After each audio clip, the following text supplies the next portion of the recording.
25% अब मजीद इजाफे का फैसला हो चुका है। इससे कितना इजाफा होगा एक एवरेज अगर हम बात करें तो हर गाड़ी की कीमत में? पाकिस्तान ऑटो मैन्युफैक्चरर्स एसोसिएशन ने सेल्स टैक्स बढ़ने पर एहतजाज का रास्ता अपना लिया है। वजीर खजाना को कारसाज कंपनियों ने खत लिख दिया। पामा ने सरकार से टैक्स में इजाफा वापस लेने का मुतालबा कर डाला। पामा के मुताबिक हुकूमत का 40 लाख की मालियत वाली गाड़ी पर सेल्स टैक्स बढ़ाने से मकामी फरोख्त मुतासर हो गई है। पिछले एक साल में जिस रफ्तार से आपके बिजली और गैस के बिलों के निर्खों में इजाफा हुआ है, तारीख में कभी ऐसा नहीं हुआ। जो कहते थे हम गुलाम नहीं, वो बैरूनी मदद मांग रहे हैं। मरियम औरंगजेब कहती हैं कि उन्होंने जिन लोगों से कहा कि वो गुलाम नहीं है, उनसे बैरूनी मदद मांगी।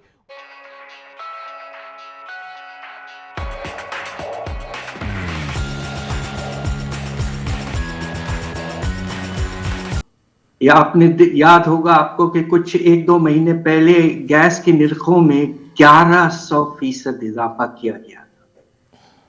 ऐसा कभी नहीं हुआ और ना होना चाहिए था। और आज की खबर यह है कि बिजली के निर्खों पर बढ़ाने 3.5 रुपए की इजाजत और दे दी है फी किलोवाट आवर, और गैस की भी IMF के साथ अंडरस्टैंडिंग हुई है और बढ़ाएंगे।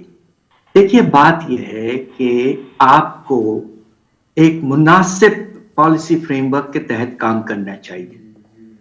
ये जो आइटम्स हैं, इसमें एक तरफ तो इलेक्शन के दौरान हमारी पार्टियां कहती रही, खासतौर पे पीपल्स पार्टी, कि 300 किलोवाट आवर तक हम फ्री कर देंगे, और आपकी मुस्लिम लीग ने भी कहा कि हम काफी हद तक कॉस्ट कम करेंगे। देखिए, इसको करने का तरीका, कम करने का ये है कि आप अपने रेवेन्यूज में इजाफा करें। और मैं कहते कहते थक गया हूं कि पाकिस्तान में जो हमारा रेवेन्यू का लेवल है, पैमाना है, वो बेइंतहा कम है। हिंदुस्तान का जो है टैक्स रेवेन्यू 16 से 17% है उनके GDP का। हमारे यहाँ खींच खांच के 10% मुश्किल से पहुंचता है।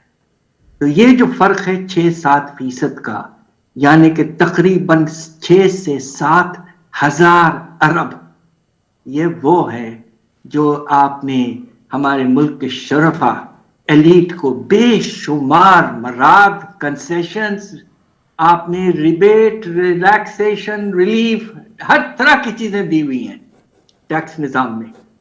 अब वक्त आ गया है कि आपको ये खत्म करना है। पाकिस्तान में गुर्बत का जो पैमाना है वो तारीख का सबसे ऊंचे लेवल पर जा चुका है। हमारे मुल्क में 45% गुर्बत के लकीर के नीचे जा चुके हैं। 3-4 साल पहले, कोविड से पहले, ये 37% के लगभग था। आज ये बढ़कर हमारे मुल्क के 24 करोड़ में से 11 करोड़ से ज्यादा लोग गरीब हो चुके हैं। ऐसा तारीख में कभी नहीं था, इतना बड़ा लेवल गुर्बत का। दूसरी तरफ बेरोजगारी, में आपको क्या बताऊं कि पोजीशन ये है कि चूंकि हम अपने दरामदाद वगैरह को कंट्रोल कर रहे हैं, तो हमारे जो सनती पैदावार और एक्सपोर्ट्स मुतासिर हो रहे हैं। और आपने देखा कि फ्लड्स के बाद भी बहुत नुकसानात हुए। इस वक्त आपका जो बेरोजगारी का लेवल है वो भी तारीख का सबसे बुलंद लेवल है, 10.5%। अब आप सोचिए, इन हालात में किसके पास, पिछले 3 साल में जो भी शख्स काम कर रहा है, नौकरी है, मगर उसकी तनख्वाह अफरात ज़र को देखने के बाद 22 से 25% गिर चुकी है। उस शख्स की जो काम कर रहा है, वो बेरोजगार तो खैर उसके पास आई नहीं इनकम। देखिए, प्राइसेस तो आपकी इसमें आप 17% ऑलरेडी आप सेल टैक्स दे रहे थे, तो 7% आपके एड ऑन होगी। बात ये नहीं है, बात ये है कि हम क्या पाकिस्तान में इंडस्ट्रियलाइजेशन की तरफ बढ़ रहे हैं या इंडस्ट्रीज को बंद करने की तरफ बढ़ रहे हैं। हमने पिछले 2 से 2.5 साल में देखा कि पाकिस्तान में इंडस्ट्रीज अपना वॉल्यूम अचीव नहीं कर पाई, प्रोडक्टिविटी उनकी गिर गई, परचेजिंग पावर आज हमारी गिर गई। तो ऐसी सूरत हाल में इंडस्ट्रीज किस तरह से सर्वाइव करेगी? लास्ट ईयर 2023 में अगर मैं बात करूं, जनवरी 2023 से लेकर दिसंबर 2023 में 365 दिन होते हैं। 365 दिन में अगर गैजेटेड हॉलीडेज और हम हटा दें 250 डेज बनते हैं। 250 डेज के अगेंस्ट इंडस्ट्री ने 135 डेज काम किया है। अगर एक साल में सिर्फ 4.5 महीने अगर इंडस्ट्री काम करेगी तो सर्वाइव कैसे करेगी? और जो इस वक्त इंटरिम गवर्नमेंट का ये जाते जाते जो हमें इंडस्ट्री को तोहफे दे रहे हैं, ये इंडस्ट्रियलाइजेशन की कोई सपोर्ट नहीं है। हमें तो इंडस्ट्रीज का चाहिए कि प्रोडक्शन बेस्ड इंसेंटिव दी जाए। जो ज्यादा प्रोडक्शन कर रहा है उसको इंसेंटिव दिया जाए। यहाँ इंसेंटिव तो कम, आपको शटडाउन की तरफ लेके जा रहा है। और आप देख रहे हैं कि पाकिस्तान में जो हालात है, स्पेशली स्मॉल एंटरप्राइजेस का अगर आप सेगमेंट उठाएं तो हमारी मेजोरिटी जो है स्मॉल एंटरप्राइजेस, वो इंडस्ट्री ऑलरेडी बंद हो चुकी है। और एक इंडस्ट्रीज में अगर आपके 10-15 लोग अगर काम करते हैं, एसएमईज की बात कर रहा हूँ, उसमें आपकी 20 से 25 फैमिलीज काम कर रही है। इस वक्त अनएम्प्लॉयमेंट आपका सबसे बड़ा चैलेंज है। तो मैं ये समझता हूँ आने वाली जो गवर्नमेंट है उसके लिए ये बहुत बड़ा सवालिया निशान है कि वो कैसे ऐसे एम्प्लॉयमेंट जनरेट करेगी, किस तरह से इंडस्ट्रियलाइजेशन पॉलिसी अनाउंस करेगी। और अब मशहूर साहब, ये एफबीआर को ये इस साल जो ये 4 अरब का इजाफी ये टैक्स मिलेगा, रेवेन्यू मिलेगा, ये सिर्फ इस वजह से फैसला किया गया है। अब ये टैक्स बढ़ने से सेल कम हो जाएगी ऑटोमेटिकली, ज़ाहिर है उससे सेल पर असर पड़ेगा। बजाय इसके कि टैक्स को कम रखा जाए, सेल बढ़ाई जाए, तो उस मद में ज़्यादा टैक्स जमा किया जा सकता है? या फिर ये जो ये नई पॉलिसी लेकर आ रहे हैं 25% इजाफी टैक्स, ये इसका कोई फ़ायदा आपको होता नज़र आ रहा है? देखिए, एक तो हमें ये देखना चाहिए कि हमें टैक्स किस सेक्टर में लगना चाहिए।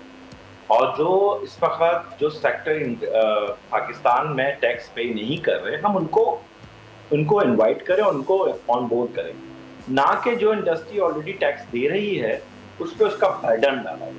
ये तो ज्यादती है। आप टैक्स नेट बढ़ाने की बात करें, टैक्स वॉल्यूम खुद बढ़ेगा। तो हम नेट टैक्स नेट क्यों नहीं इंक्रीज कर रहे? हम क्यों नहीं अपना टैक्स नेट पे उन लोगों को लेकर आ रहे हैं या उस सेक्टर को लेकर आ रहे हैं जो इसमें मौजूद नहीं है? हम उन चीजों पर फोकस करें तो वो बेहतरीन होगा। अदरवाइज ये तो आप जिस टारगेट का बात कर रहे हैं, शायद ये नामुमकिन उनके लिए ये अचीव करना। आहिस्ता आहिस्ता इंडस्ट्रीज बंद होती जाएंगी तो आप एक शॉर्ट टर्म में आप सोचते हैं कि हम ज्यादा इंसेंटिव ले लें, तो वो शायद वो आपके लिए आने वाले कल, जैसे 2024 जून हमारी ऑटोमोटिव इंडस्ट्रीज के लिए अच्छा साल नहीं है, इसलिए कि पिछले साल भी हमने देखा है हमारी वॉल्यूम गिरा है, और इस साल हम यही देख रहे हैं कि शायद उसके 19-20 का वॉल्यूम आप अचीव कर पाएंगे। तो ये इंडस्ट्री वैसे ही अपनी मुश्किलात का शिकार मौजूद है। इस मुश्किलात से निकालने के लिए आपको ऑन बोर्ड लेना पड़ेगा, और इस तरह से एग्जाम की बजाय आप इंडस्ट्रियलाइजेशन की तरफ और उसकी इंडस्ट्री इंसेंटिव की बात करें, टैक्स नेट आपका बढ़ जाएगा, मगर बर्डन ना हो। और मशहूर साहब, ये जो बड़े बड़े ब्रांड्स हैं गाड़ियों के और उनके बड़े बड़े प्लांट्स जो हैं, उसमें भी हमने पिछले दिनों देखा कि कभी एक ब्रांड ने अपने प्लांट को बंद किया, कभी दूसरे ने बंद किया, तो उससे एक अनएम्प्लॉयमेंट का भी फैक्टर फिर सामने आता है, उससे फिर पाकिस्तानी ही सफ़र करते हैं। तो ये इंडस्ट्री अब आगे आने वाले दिनों में कितना मुश्किल है इसमें सर्वाइव करना? मैंने अभी आपसे अर्ज की थी कि 2023 में ऑटोमोटिव इंडस्ट्रीज ने 135 दिन काम किया है। अगर इंडस्ट्री 135 दिन काम कर रही है और वो अपनी पोजीशन मुस्तहकम नहीं कर पा रही, तो 2024 में भी ये चैलेंजेस उनके सामने मौजूद है। ऐसी सूरत हाल में आप किस तरह से समझ सकते हैं कि इंडस्ट्री ग्रो करेगी? इस वक्त ऑलरेडी इंडस्ट्री अनएम्प्लॉयमेंट बढ़ चुकी है, स्मॉल एंटरप्राइजेस अपने प्लांट शट डाउन कर चुके हैं। आगे ये चैलेंजेस देख रहे हैं, हम इकोनॉमी और पॉलिटिकल स्टेबिलिटी की तरफ मुंतजिर हैं, वो अगर नहीं हो पा रही तो किस तरह से आप अपना कॉन्फिडेंस बिल्डअप कर रहे हैं लोकल एंटरप्रेन्योर्स का या लोकल इंडस्ट्रियलिस्ट का? आप किसी तरह से अपने लोकल इंडस्ट्रीज को ऑन बोर्ड लें और उनका कॉन्फिडेंस को बहाल करें।